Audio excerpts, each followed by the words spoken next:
Hello friends, ओम श्री गणेशाय नमः। ओम नमः शिवाय। आप सभी का स्वागत है आपके अपने यूट्यूब चैनल पर। फ्रेंड्स, आज हम आपको इस वीडियो में बताने जा रहे हैं कार्तिक मास की कृष्ण पक्ष की कालाष्टमी का शुभ मुहूर्त, निशिता काल पूजन का समय, महत्व, कालाष्टमी की पौराणिक कथा और कालाष्टमी के दिन शत्रु बाधा से मुक्ति के लिए क्या चीजें दान करें। इन सब बातों की जानकारी हम आपको इस वीडियो में देने वाले हैं। फ्रेंड्स, वीडियो शुरू करने से पहले आपसे रिक्वेस्ट है, अगर आप हमारे चैनल पर नए हैं और आपने अभी तक चैनल को सब्सक्राइब नहीं किया है तो प्लीज सब्सक्राइब कीजिएगा चैनल को, साथ ही प्रेस कीजिएगा बेल आइकन को, जिससे नए वीडियो से रिलेटेड नोटिफिकेशन आपको तुरंत प्राप्त हो सके। और वीडियो पसंद आने पर वीडियो को लाइक और शेयर जरूर कीजिएगा ताकि सभी भक्तों को इस वीडियो का लाभ प्राप्त हो सके। और कमेंट बॉक्स में ओम श्री गणेशाय नमः जरूर लिखिएगा। हर मास की कृष्ण पक्ष की अष्टमी तिथि को कालाष्टमी का व्रत किया जाता है। शिव पुराण के अनुसार भगवान शिव के अंश से ही काल भैरव की उत्पत्ति हुई थी, इसलिए अष्टमी तिथि को ही आने वाली कालाष्टमी को काल भैरव अष्टमी या भैरवा अष्टमी के नाम से जाना जाता है। मान्यता है कि इस दिन व्रत रखने से भगवान शिव जल्द प्रसन्न होकर आशीर्वाद देते हैं और अमोघ फल की प्राप्ति होती है। साल 2023 में कार्तिक मास की कृष्ण पक्ष की अष्टमी तिथि 5 नवंबर 2023 रविवार के दिन है। इस साल कालाष्टमी के दिन दुर्लभ महासंयोग बन रहे हैं। इस साल कालाष्टमी के दिन रवि पुष्य योग, सर्वार्थ सिद्धि योग का महासंयोग बन रहा है। साथ ही इस दिन अहोई अष्टमी का पर्व मनाया जाएगा।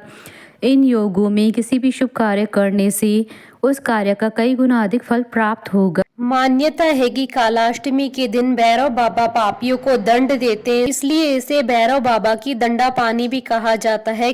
काल भैरव की सवारी श्वान अर्थात कुत्ता है, इसलिए इस दिन कुत्ते को दूध पिलाना चाहिए, इससे भगवान प्रसन्न होते हैं। वर्तमान में भैरव की उपासना बटुक भैरव और काल भैरव के रूप में प्रचलित है, लेकिन तंत्र साधना में भैरव के 8 स्वरूपों के बारे में बताया गया है।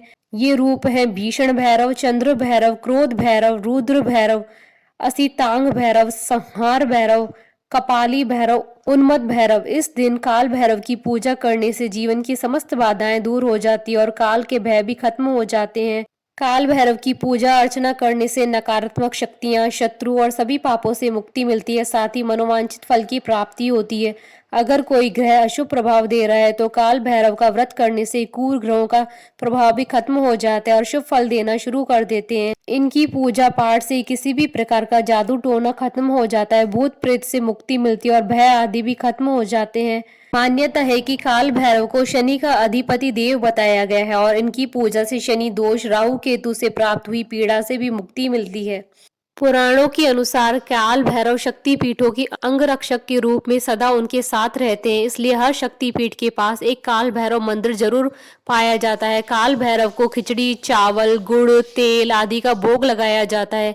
कालाष्टमी का यह व्रत रोग, दुख और शत्रु पीड़ा निवारण में सहायक होता है। इस दिन आप काल भैरव की प्रिय वस्तुओं का दान दे सकते हैं, जैसे नींबू, अकोन के फूल, काले तिल, धूप दान, सरसों का तेल, उड़द की दाल, पोहे आदि चीजें। फ्रेंड्स, अब आइए जानते हैं कालाष्टमी की शुभ मुहूर्त के बारे में। हिंदू पंचांग के अनुसार साल 2023 में कार्तिक मास की कालाष्टमी 5 नवंबर 2023 रविवार के दिन है। कार्तिक कृष्ण अष्टमी तिथि प्रारंभ होगी 4 नवंबर की रात्रि यानी 5 नवंबर की सुबह 12:59 पर और कार्तिक कृष्ण अष्टमी तिथि का समापन होगा 6 नवंबर 2023 को सुबह 3:18 पर।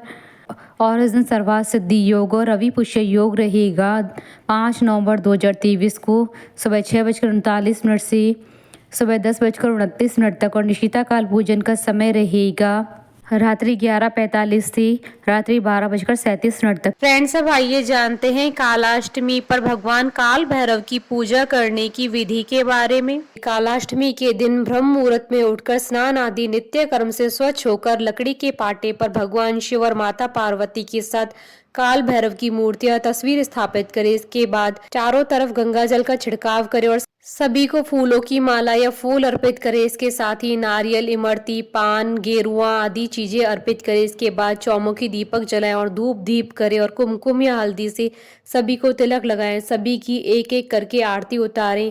इसके बाद शिव चालीसा और भैरव चालीसा का पाठ करें। आप बटुक भैरव पंजर कवच का भी पाठ कर सकते हैं। इसके साथ ही भैरव मंत्रों का 108 बार जप करें। इसके बाद काल भैरव की उपासना करें। व्रत की पूर्ण हो जाने के बाद काले कुत्ते को मीठी रोटी या फिर कच्चा दूध पिलाएं और दिन के अंत में कुत्ते की पूजा करें। इसके बाद रात्रि के समय काल भैरव की सरसों के तेल, उड़द, दीपक, काले तिल आदि से पूजा अर्चना करें और रात्रि जागरण करें। फ्रेंड्स, अब आइए आरंभ करें कालाष्टमी की व्रत कथा। पौराणिक कथा के अनुसार एक बार की बात है कि ब्रह्मा, विष्णु और महेश इन तीनों में श्रेष्ठता की लड़ाई चली। इस प्रकार इस बात पर बहस बढ़ गई तो सभी देवताओं को बुलाकर बैठक की गई। सबसे ही यही पूछा गया कि श्रेष्ठ कौन है। सभी ने अपने अपने विचार व्यक्त किए और उत्तर खोजा, लेकिन उस बात का समर्थन शिवजी और विष्णु ने तो किया, परंतु ब्रह्मा जी ने शिवजी को अपशब्द कह दिए। इस बात पर शिवजी को क्रोध आ गया और शिवजी ने इसे अपना अपमान समझा। शिवजी ने उस क्रोध में अपने रूप से भैरव को जन्म दिया। इस भैरव अवतार का वाहन काला कुत्ता है। इसके एक हाथ में छड़ी है। इस अवतार को महाकालेश्वर के नाम से भी जाना जाता है, इसलिए इन्हें दंडाधिपति कहा गया है। शिवजी की इस रूप को देखकर सभी देवता घबरा गए। भैरव ने क्रोध में ब्रह्मा जी के 5 मुखों में से एक मुख को काट दिया। तब से ब्रह्मा जी के पास 4 ही मुख हैं। इस प्रकार ब्रह्मा जी के सिर को काटने के कारण भैरव जी पर ब्रह्म हत्या का पाप आ गया। ब्रह्मा जी ने भैरव बाबा से माफी मांगी, तब जाकर शिव जी अपने असली रूप में आए। भैरव बाबा को अपने पापों के कारण दंड मिला, इसलिए भैरव को कई दिनों तक भिखारी की तरह रहना पड़ा। इस प्रकार कई वर्षों के बाद वाराणसी में इनका दंड समाप्त होता है। इनका एक नाम दंडपाणी पड़ा था। बोलिए भैरव बाबा की जय। हमारे साथ इस वीडियो में अंत तक बने रहने के लिए आपका धन्यवाद। ओम श्री गणेशाय नमः। ओम नमः शिवाय।